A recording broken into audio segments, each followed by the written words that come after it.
Welcome to R&R Living Life. In this episode, Rick and I leave Kilcoy and make our way along the diagonal highway through Moore, Blackbutt and Yarraman, where we join the Burnett Highway to Nanango and Gameri. We continue on the Burnett Highway past Tansy and Boobergin to Banban Springs and then Gayndah, where we make camp at the Heritage Railway. Today was a travelling day with the weather overcast and quite warm, with a smoke haze on the horizon, but as the day progressed the heat burnt off the clouds.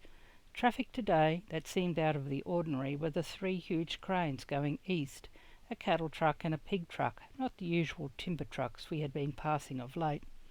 From Kilcoy we climbed the Blackbutt Range overlooking Neera Creek, a scenic drive through the Bundaberg forest, with rainforest, hoop pine plantations and eucalypt forests containing blackbutt, tallowood, white mahogany, gums and ironbarks, to small flats beside the inviting waters of Emu Creek. Today we passed through a lot of little towns, with the first being Moore, situated at the base of Balfour Range, originally known as Stanley Gate, then Mooretown. In July 1910 the town took the name of Moore from its railway station, which had been named after John and William Moore, graziers of Collington. Beside the highway we passed the former homestead and inn, Stonehouse, built circa 1874 to 1888. We then passed through Blackbutt, with its strong agricultural history surrounded by native forests, with an abundance of crops including avocados, olives and macadamia farms. European settlement in the Blackbutt region began in 1842. In 1887, with the establishment of both Blackbutt and its neighbouring town of Bundaberg, farms were established in the area and gold was discovered late in the 19th century, leading to a growth in the town. The timber industry also played an important role in the development of the town. Yarraman, at the junction of the Diagula and New England highways, is fringed by hoop pine plantation forests, bunya pines and grazing countryside. The town is set in a fertile valley and produces timber, grain, beef and dairy goods, and the nearby Meandu mine that extracts coal for the nearby Toorong power station. The creek at Yarraman was used in the 1870s as a place for local graziers and stockmen to meet and trade cattle. The township was established in the late 1870s. As there was many large hoop pine forests in the area, a timber mill was established in 1910. During World War II, Yarraman was the location of RAAF No. 21 Inland Aircraft Fuel Depot, completed in 1942 and closed in August 1944. On entering Nanango, we passed the Big Scoop and the Tipperary Flat pioneering displays that paint a vivid picture of life as it used to be. Nanango is such a vibrant town, with the principal industries being coal mining and power generation, agriculture, beef and pork production, dairying and milk processing, timber growing and milling, small crops, natural medicine, art and craft work and tourism. Around mid-morning we stopped in for a coffee break. Feeling fully refreshed, we made our way to Banban Springs at the junction of the Isis and Burnett highways. The springs appeared to be much smaller than I remembered from over 40 years ago. How time flies. The name Banban Springs finds its source in the name originally used by H. Herbert when, in 1846, he first leased the pastoral run encompassing the springs. The springs are also a sacred site and have Dreamtime association with the rainbow serpent. From Banban Springs we made our way to Gayndah, where we camped at the Gayndah Railway Heritage Camp. The Heritage Railway shares the story of connecting various settlements between Biggenden and Gayndah, with the railway officially opening to Gayndah in December 1907, with the service being a goods train with passenger accommodation departing at 6 a.m. 3 days per week on the 7-hour trip to Maryborough and returning the following day. In 1893 the branch line had previously terminated at Digulbo. However, Gayndah had to wait 14 years for a railway. The 32-kilometre extension from Digulbo to Wetherin was approved in December 1904, with the final section to Gayndah a year later, with construction beginning in February 1905 using earth packing instead of ballasts, and selecting material that would improve the line stability. The extension to Weatherin, which included a concrete arch bridge at Deep Creek, with the last 18 kilometres to Gayndah, including a timber bridge over the Burnett River and two steel bridges of special design. Gayndah was opened up for sheep in 1845, and in later years the land was found to be very suitable for citrus growing. It also lays claim to being the oldest town in Queensland, first settled in 1849. Several buildings have been heritage listed, including Mellors Drapery, one of the few buildings in Australia that used a flying fox to deal with financial transactions, though I think was closed when we went through, an old section of the State School, the Soldiers' Memorial Hall, the racecourse, and several rail bridges in the area. In 2008, the last train departed Gayndah for Maryborough and never returned, with the station officially closing in September 2013. That afternoon, Rick and I sat and watched a couple of storms, one out towards the east that looked a little green, and one to the west that gave us a very red sunset. Thankfully, they did not get any closer, as they looked quite severe.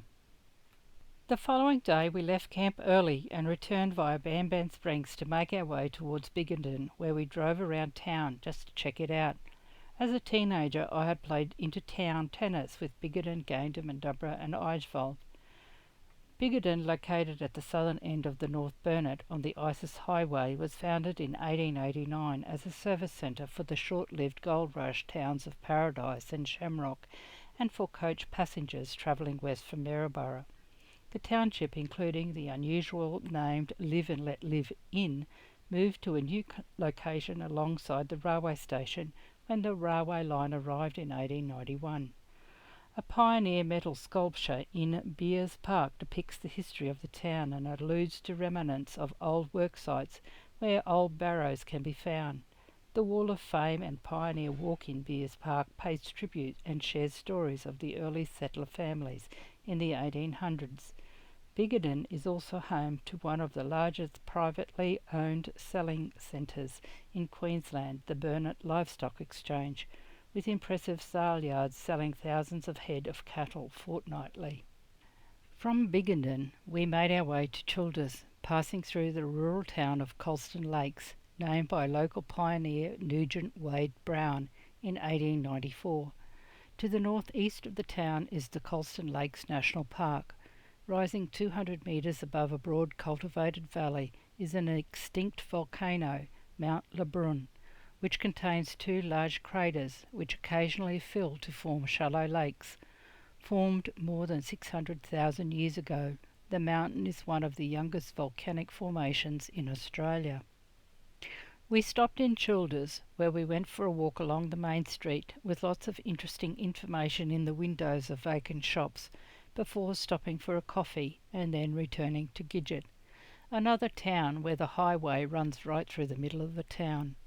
From Childers we took the Bruce Highway to Appletree Creek and then the Bundaberg Ring Road, Childers Road, new since I was last here, heavens only knows how long ago, and on to Bundaberg Glenholme Caravan Park, where we set up and unhooked Gidget. Such a friendly and very welcoming park on Goodwood Road. The afternoon was quite windy, so did get my washing dry in no time. The historic sugarcane city of Bundaberg is where the Great Barrier Reef begins, home to the loggerhead and green turtles that return every year, home to farmers and distillers who toil the volcanic red soils yielding abundant produce, and home to the graceful manta rays and migrating humpback whales as they travel the waters of the southern Great Barrier Reef. As we were travelling out of season, we enjoyed the striking coastline where the rich red earth meets the sea, with its numerous beaches, man-made rock pools, and the farms busy preparing the soil for planting, and the many historic buildings revealing their architectural charm along the town's main street. The following day saw us leave Gidget and make our way to Bargara, a coastal town about 13 kilometres east of Bundaberg. Bargara is considered a satellite suburb of Bundaberg, with only sugarcane fields separating the two centres. We stopped at Hummock Lookout, with great 360-degree views of the surrounding countryside and out to the coast. The hummock, with the official name of Sloping Hummock, is the remnants of a low-lying volcano, although only 96 metres above sea level, offered us great views over the whole area. The ocean was visible to the east, while to the west we could see the sugar fields that encircle the city with the smokestacks of Bundaberg distillery and mill on the horizon. It would be a great place to watch the moon rise over the ocean. The summit of the hill holds both a memorial to Bert Hinkler and the heritage-listed St Anthony's Rest.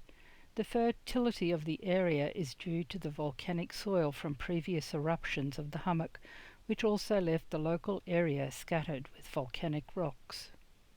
I had never been to Bargara, but had heard a lot about it when I was young, as it is essentially a weekend holiday destination, with one of the main streets, the Esplanade, that runs along the Bargara beach foreshore, lined with several modern holiday homes and units. We drove out to Monrepos Turtle Rookery, located just north of Bargara, where we went for a hike in the scrub and a walk along the beach. Monrepos Sugar Plantation was established in 1884, with the heritage-listed South Sea Islander Wall on Grange Road built circa 1884. The dry rubble boundary walls were constructed in layers of large stones placed around the outside and smaller stones used for infill, constructed using Kanaka labour and rocks taken from the nearby sugarcane fields. Most of the coastline of Monrepos is part of the Monrepos Conservation Park, established to protect the nesting areas of sea turtles. Inland of the Conservation Park, much of the land is state reserves or subject to other restrictions designed to support the wildlife objectives of the Conservation Park. I was surprised by the rocky basalt-lined shoreline that borders the 6-kilometre stretch of beach that is home to Australia's largest concentration of nesting sea turtles, with a rocky outcrop midway up the beach. It was a gorgeous location. Monrepos is also well known in aviation history as the location of Bert Hinkler's first hangar trial flights in 1912. From Monrepos we then drove to Oaks Beach, a 200-metre stretch of stunning beach where I wandered about finding interesting shells washed up on the beach. From there we made our way along the Sea Esplanade to South Head Parkland, where I was surprised by the huge dog hanging out a car's rear window. We continued on the harbour esplanade to the marina and the port of Bundaberg, with its sugar mill terminal. Burnett Heads in the port of Bundaberg is where the river meets the ocean at the mouth, and is landmarked by the Burnett Heads lighthouse, built circa 1873. We drove around the port area and had a sticky beak at some of the boats before making our way back into town. The Burnett River flows out to sea at Burnett Heads, and just upstream is the port of Bundaberg with its wharves and imposing sugar terminal. The port is serviced by two main wharves, the Sir Thomas Healy Wharf that handles sugar, gypsum, wood pellets, bulk liquids, molasses and silica sand, while the John T. Fisher Wharf handles molasses imports and has provided a vital link for the region's industries for more than a century. The Burnett Heads Lighthouse, circa 1873, stands testament to a bygone era. When the lighthouse was taken out of service in 1972, it was moved to its present site next to the Burnett Heads Hall. To the northern side of the Burnett River mouth is Flying Fox Island and the large sand spit called Barraba Island, separated from the mainland by the Burnett River and Welcome Creek. Mangroves dominate the island, with a small portion being salt marshes, and is considered a high-value wetland. The Burnett River, with a catchment area of about 33,000 square kilometres, spans 6 different local government areas, was named after James Charles Burnett, the first European explorer to visit the river in 1847. The river rises in the Burnett Range, part of the Great Dividing Range east of Monto, then generally flows south past Eichwald and Maddabra before heading east adjacent to the township of Gayndah, before entering the city of Bundaberg and flowing into the Coral Sea at Burnett Heads, travelling over 435 kilometres. The Three Moon Creek, Nagoa River, Auburn, Boyne and Baramba Creeks are major tributaries. The Burnett River, together with the nearby Mary River, is home to the Queensland lungfish. In its upper reaches is dairy cattle country, whereas further downstream sugarcane and dairy farming predominate. That afternoon we went to the Bundaberg rum distillery, home to Australia's most famous rum since 1888. Rick and I signed up for the Bundy Rum Tour, and wow, what a great half hour spent on such an informative and interesting tour. From humble beginnings, the distillery was born in 1888 when 7 Bundaberg locals decided with a stroke of genius to take the byproduct from the growing sugar industry and open up a rum distillery, having realised that there had to be a better use for the growing sugar industry than making cakes. The distillery was established with an initial production team of only 5 men. All ingredients are sourced locally, with the rich red volcanic soils of the area producing some of the finest sugar cane in the world, where it is processed into molasses, a key raw material in making the rum. Both Rick and I were familiar with Bundaberg Rum Original, but today we were in for a treat with a whole range of expertly crafted rums, crafted by a master team of distillers that continue to experiment, craft and blend every day. To think that from sugarcane waste, then to molasses, to Bundy rum, and now so many different blends are available. We spent time exploring the rich history of Bundaberg rum in the museum before we joined the tour group to journey deep into the heart of the fully operational distillery, where for over 130 years the art of blending Bundaberg rum by master blenders has been happening. At the end of the tour we got to enjoy 2 sample tastings, so difficult to choose just 2. After our tour we wandered the huge range of merchandise, not only liquid, that was available, but made choosing very difficult. After much deliberation, we did get to eventually select a couple of bottles to take with us. There is only so much room in Gidget. I hope you have enjoyed this episode. Give us a thumbs up if you have. Join us next time when we visit Mount Perry, then on to Monto and Kanya Dam. Enjoy every day and be inspired. Cheers for now. Rick and Rosemary. R&R, living life.